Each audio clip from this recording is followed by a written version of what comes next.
Start करें। सबसे पहले प्रश्न है दोस्तों, प्रथम पंचवर्षीय योजना किस पर आधारित है, बताइए। सभी का कमेंट कीजिए और लास्ट तक बहुत ध्यान से लगाइएगा। बिल्कुल से दोस्तों, प्रथम पंचवर्षीय योजना जो आधारित था दोस्तों, इस क्वेश्चन में ऑप्शन नंबर आपका सी से हो जाएगा। हेराल्ड डोमर मॉडल उसको हम लोग बोलते थे, मोस्ट इंपॉर्टेंट। और मैंने आपको बताया था प्लानिंग कमीशन स्टैब्लिश कब हुआ था, तो 1950 में, और इसे लॉन्च किया गया था 1951 में पंडित जवाहरलाल नेहरू के द्वारा। अगला क्वेश्चन देखिए, पंचवर्षीय योजना को किसके मतलब किसको प्राथमिकता दिया गया सबसे पहले। बहुत बार ये क्वेश्चन पूछा गया है, सभी प्रश्न इंपॉर्टेंट है दोस्तों। पंचवर्षीय योजना में दोस्तों एग्रीकल्चर, कृषि को प्राथमिकता दी गई। ऑप्शन नंबर यहाँ पे ए। प्रथम पंचवर्षीय योजना में किसको प्राथमिकता दी गई थी, तो एग्रीकल्चर को बढ़ावा देने के लिए, ऑप्शन नंबर ए। अगला तो द्वितीय पंचवर्षीय योजना किसको प्राथमिकता दी गई, द्वितीय की अगर हम बात करें तो जी बिल्कुल सही, द्वितीय पंचवर्षीय योजना में दोस्तों भारी उद्योग को, ऑप्शन नंबर बी, इसको जो कि वरीयता दी गई, प्राथमिकता दी गई। नेक्स्ट क्वेश्चन देखिए दोस्तों, दूसरे पंचवर्षीय योजना में इस्पात कारखाने की स्थापना की गई कहां पे, ये भी क्वेश्चन बहुत बार आया हुआ है। सभी महत्वपूर्ण प्रश्न दोस्तों ध्यान से लगाइएगा। बिल्कुल से दोस्तों, ये उपयुक्त में से सभी याद रखिएगा दोस्तों। इस्पात कारखाने राउरकेला, भिलाई और दुर्गापुर में स्थापित किए गए, इसकी स्थापना की गई थी। अगला देखिए दोस्तों, अब तक सबसे असफल योजना इन सभी ऑप्शनों में से कौन सी थी, पंचवर्षीय योजनाओं में सबसे असफल। बिल्कुल दोस्तों, सबसे असफल थी आपकी तीसरी पंचवर्षीय योजना, ऑप्शन नंबर बी। आपको बताना है कमेंट बॉक्स में कमेंट करके दोस्तों कि तीसरी पंचवर्षीय योजना किस पर आधारित थी, कमेंट बॉक्स में बताइए, ठीक है। नेक्स्ट क्वेश्चन देखिए दोस्तों, 3 वार्षिक योजनाओं का काल क्या था। जी बिल्कुल सही, इसका देखिए योजनाओं का कार्यकाल था 1966 टू 1969, ऑप्शन नंबर इस क्वेश्चन में बी से हो जाएगा। सातवां क्वेश्चन देखिए दोस्तों, चतुर्थ योजना का मुख्य उद्देश्य क्या था। 101% यहाँ से क्वेश्चन आते हैं, मैंने यहाँ पे क्वेश्चन लिए हैं। चतुर्थ योजना का जो मुख्य उद्देश्य था दोस्तों, ये था आपका स्थिरता का विकास, ठीक है।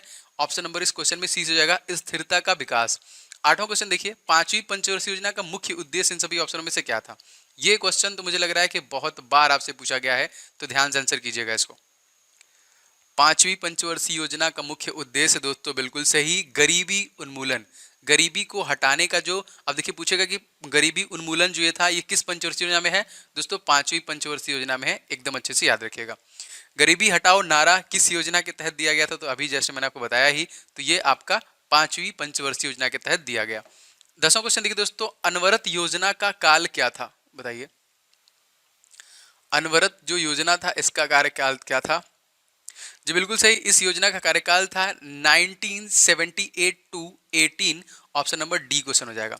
दोस्तों आप सभी लोग वीडियो को लाइक जरूर किया करो, वीडियो को शेयर किया करो। मैंने बोला कि लगातार आपके लाइक से मुझे मोटिवेशन मिलता है, तो आप लोग बताइए कमेंट करके कैसा लग रहा है सीरीज। दोस्तों मानव शरीर में सबसे बड़ी अंतःस्रावी ग्रंथि निम्नलिखित में से कौन सा है, बताइए। बहुत सारे लोग जुड़ गए हैं, आप लोग भी जुड़ जाइए फटाफट, तो मजा आएगा वहां पे भी। सही आंसर होगा दोस्तों, thyroid is the right answer. इस क्वेश्चन में आपका ऑप्शन नंबर ए से हो जाएगा। मानव शरीर की सबसे बड़ी अंतःस्रावी ग्रंथि कौन है, तो याद रखेंगे थायराइड। अगला क्वेश्चन देखिए दोस्तों, मानव शरीर की सबसे छोटी अंतःस्रावी ग्रंथि कौन है, दोनों चीज याद रखना है आपको, सबसे बड़ी और सबसे छोटी। बिल्कुल दोस्तों, सबसे छोटी है दोस्तों ये है आपका पीयूष, ऑप्शन नंबर यहाँ पे सी से हो जाएगा, पीयूष, मोस्ट इंपॉर्टेंट। अगला, थायराइड ग्रंथि का स्थान कहाँ पे है। जी बिल्कुल सही, आपको आपने सुना भी होगा थायराइड किसकी कमी से होता है, मतलब घेंगा रोग। बिल्कुल से दोस्तों ये है आपका गले से संबंधित है। इस क्वेश्चन में आपका देखिए ऑप्शन नंबर बी से हो जाएगा, गला, ठीक है। आयोडीन की कमी से हमारा घेंगा रोग होता है। अगला क्वेश्चन देखिए, गल ग्रंथि का क्या तात्पर्य है। गल ग्रंथि का क्या तात्पर्य है। जी बिल्कुल सही, गल ग्रंथि का तात्पर्य है उपापचय जो होता है इसको नियंत्रण करना। इस क्वेश्चन में आपका ऑप्शन नंबर देखिए सी से जाएगा, ठीक है। नेक्स्ट क्वेश्चन देखिए, क्वेश्चन आपका, निम्नलिखित में से कौन सा हार्मोन थायराइड ग्रंथि द्वारा स्रावित नहीं होता है, कौन सा हार्मोन है, साइंस के क्वेश्चन। बिल्कुल से दोस्तों इसका नाम है थाइमोसिन। इस क्वेश्चन में आपका ऑप्शन नंबर डी से हो जाएगा, थाइमोसिन। 16वां क्वेश्चन देखने में से कौन सा मास्टर ग्रंथि कहलाता है, बहुत इंपॉर्टेंट प्रश्न है, बहुत बार पूछा गया है। बिल्कुल से दोस्तों, पीयूष ग्रंथि को हम लोग मास्टर ग्रंथि बोलते हैं यहाँ पे, pituitary gland, option number B. एक क्वेश्चन और आता है दोस्तों कि पीयूष ग्रंथि का मास्टर का काम कौन करता है, जो हमारे शरीर की ऐच्छिक और अनैच्छिक क्रियाओं पे कंट्रोल करता है, ठीक है, तो वो है हाइपोथैलेमस ग्रंथि, ठीक है। तो यहाँ पे पीयूष ग्रंथि शरीर के किस स्थान पर होता है, पीयूष ग्रंथि मानव शरीर के किस स्थान पे होता है। जी बिल्कुल सही। मानव शरीर के पीयूष ग्रंथि अगर आपसे पूछेगा तो ऑप्शन नंबर बी देखिए मस्तिष्क के आधार में होता है। Option number B. हमारा जो तालु होता है, हमारा मस्तिष्क होता है, उसके बीच में होता है, यहाँ पे याद रखिएगा। ठीक है, हमारे मस्तिष्क में टोटल कितनी हड्डियां होती हैं? 8। हमारे कान में कितनी हड्डियां होती हैं? आपके जो कि 6। हमारे टोटल फेस में कितनी हड्डियां होती हैं? तो याद रखेंगे 14। हमारे पाम हथेली में कितनी हड्डियां होती हैं? 14। ये भी दोनों याद रखेंगे 14 14। हमारे पूरे हाथ में 30 हड्डियां होती हैं, तो 30 30 60। और पैरों में भी 30 30 60 120 हड्डियां हमारे हाथ और पैर को मिला के ही होती हैं। अगला देखिए, निम्नलिखित में से कौन सा हार्मोन पिट्यूटरी ग्लैंड द्वारा स्रावित नहीं किया जा सकता? साइंस के क्वेश्चन 100% आएंगे, सभी क्वेश्चन का मर्जफ है, पूरा लगाया करिए। बिल्कुल से दोस्तों, ये है आपका सोटेट जो टोस्टाइन है यहाँ पे। ऑप्शन नंबर इस क्वेश्चन में बी डी से हो जाएगा, जो कि इसका पिट्यूटरी ग्लैंड के द्वारा स्रावित नहीं किया जा सकता। 19वां क्वेश्चन देखिए, जो कि वृद्धिकार हार्मोन बनाया जा सकता है। वृद्धिकर जो हार्मोन है बनाया सकता है, किसके द्वारा बनाया सकता है? दोस्तों ये बनाया जा सकता है पीयूष ग्रंथि के द्वारा ही। इस क्वेश्चन में भी देखिए आपका ऑप्शन नंबर बी से हो जाएगा। ठीक है, नेक्स्ट क्वेश्चन देखिए 20वां। मनुष्य के शरीर की वह ग्रंथि जो एंजाइम और हार्मोन दोनों को स्रावित करती है। मोस्ट इंपॉर्टेंट क्वेश्चन है दोस्तों ये आप लोगों के लिए। जो एंजाइम और हार्मोन दोनों को स्रावित करती है दोस्तों, ये है आपका पाचक ग्रंथि। ऑप्शन नंबर इस क्वेश्चन में बी से हो जाएगा। कौन सा है दोस्तों? पाचक ग्रंथि। नेक्स्ट देखिए, मोहम्मद अली जिन्ना का निवास स्थान कहाँ स्थित है? मोहम्मद अली जिन्ना का निवास स्थान कहाँ पे स्थित है?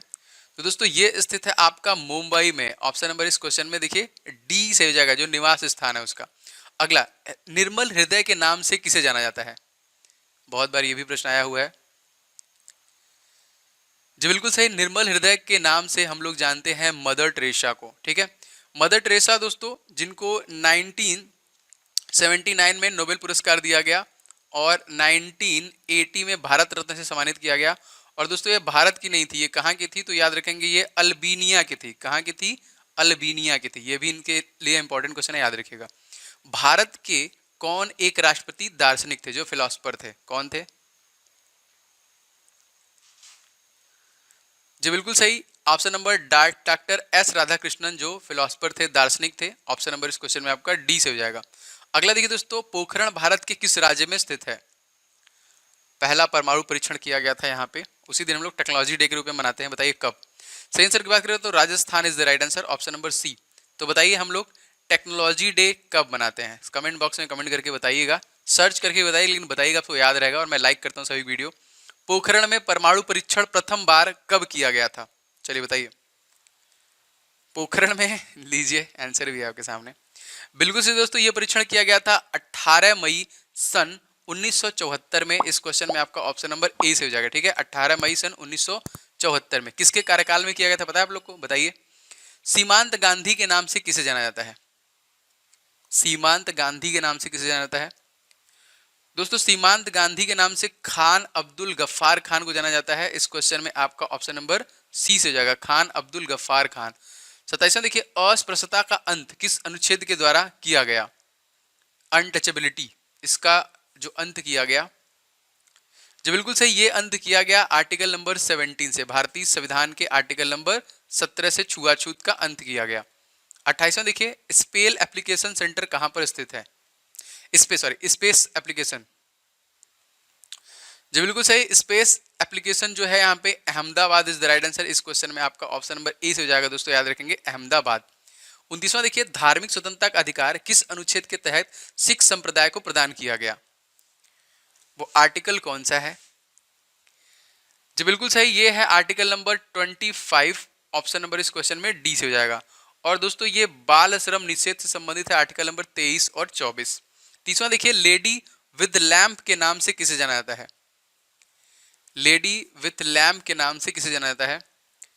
तो दोस्तों ये जाना जाता है फ्लोरेंस नाइटिंगेल को। ऑप्शन नंबर देखिए सी है, जिनको लेडी विथ लैम्प के नाम से हम लोग जानते हैं।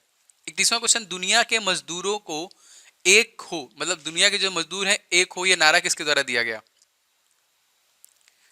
दुनिया के मजदूर एक हो, यह नारा कार्ल मार्क्स के द्वारा दिया गया। इस क्वेश्चन में आपका देखिए ऑप्शन नंबर सी से हो जाएगा, कार्ल मार्क्स। 32वां क्वेश्चन देखिए, भगत सिंह को फांसी की सजा सुनाने वाला न्यायाधीश कौन था? भगत सिंह को फांसी की सजा सुनाने वाला न्यायाधीश कौन था? बिल्कुल सही दोस्तों, ये था जीसी हिल्टन। ठीक है, ऑप्शन नंबर इस क्वेश्चन में सही हो जाएगा, जीसी हिल्टन। नेक्स्ट क्वेश्चन देखिए, एलिफेंटा जलप्रपात कहाँ पर स्थित है? एलिफेंटा जलप्रपात जो है ये कहाँ पे स्थित है दोस्तों? ये स्थित है आपका मेघालय में। ऑप्शन नंबर इस क्वेश्चन में डी से हो जाएगा। आपको दोस्तों बताना है कि मेघालय में वो कौन सा स्थान है जहां पे सबसे ज्यादा वर्षा होता है। ठीक है, सभी को बताना है वो कौन सा स्थान है जहां पे सबसे ज्यादा वर्षा होता है। अगला क्वेश्चन देखिए, कांग्रेस का प्रथम विभाजन किस अधिवेशन में हुआ था? कांग्रेस का प्रथम विभाजन किस अधिवेशन में हुआ था? तो दोस्तों ये हुआ था आपका सूरत अधिवेशन। इस क्वेश्चन में आपका ऑप्शन नंबर ए से हो जाएगा। ए इज द राइट आंसर, सूरत अधिवेशन। नेक्स्ट देखिए दोस्तों, रोहतांग दर्रा कहां पर स्थित है? इसका नाम चेंज कर दिया गया है, अब अटल पास कर दिया गया है। बिल्कुल से दोस्तों, ये है आपका हिमाचल प्रदेश का बहुत ही फेमस दर्रा है। तो ऑप्शन नंबर यहाँ पे सी सही जाएगा। 36वां देखिए, बाइबल का जर्मन भाषा में अनुवाद किसके द्वारा किया गया? बाइबल का जर्मन भाषा में अनुवाद किसके द्वारा किया गया? दोस्तों ये किया गया मार्टिन लूथर के द्वारा। इस क्वेश्चन में आपका ऑप्शन नंबर ए से हो जाएगा, मार्टिन लूथर।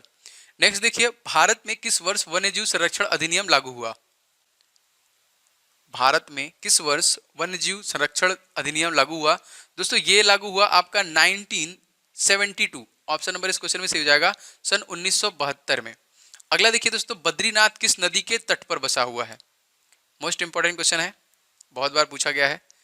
दोस्तों बद्रीनाथ जो है आपका अलकनंदा नदी के तट पे बसा हुआ है। ऑप्शन नंबर इस क्वेश्चन में बी से हो जाएगा। ठीक है, अगला क्वेश्चन देखिए दोस्तों, जलियांवाला बाग हत्याकांड किस नाम से के भारतीय ने डायर में सहयोग, मतलब डायर का जो सहयोग किया था वो कौन से नाम का भारतीय था?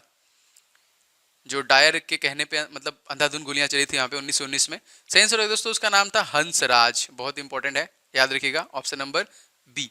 40वां क्वेश्चन देखिए, इंडिया फॉर इंडियंस पुस्तक के लेखक का नाम।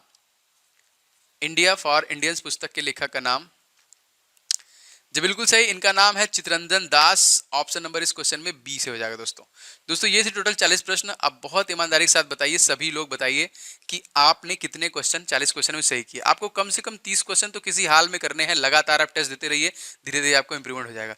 दोस्तों प्लीज आप सभी लोग, जितने भी लोग वीडियो देखते हैं, वीडियो को लाइक क्यों नहीं करते हैं? सभी लोग वीडियो को लाइक किया करो, वीडियो को शेयर किया करो अपने दोस्तों के साथ, क्योंकि लगातार मोटिवेशन मिलता है। मैं लगातार वीडियो ला रहा हूँ क्योंकि आपको वीडियो पसंद आ रहा है, दैट्स वाई। तो आप लाइक एंड शेयर जरूर कीजिए। चैनल पे अगर नए हैं तो चैनल को सब्सक्राइब करके बेल बटन दबा लीजिए।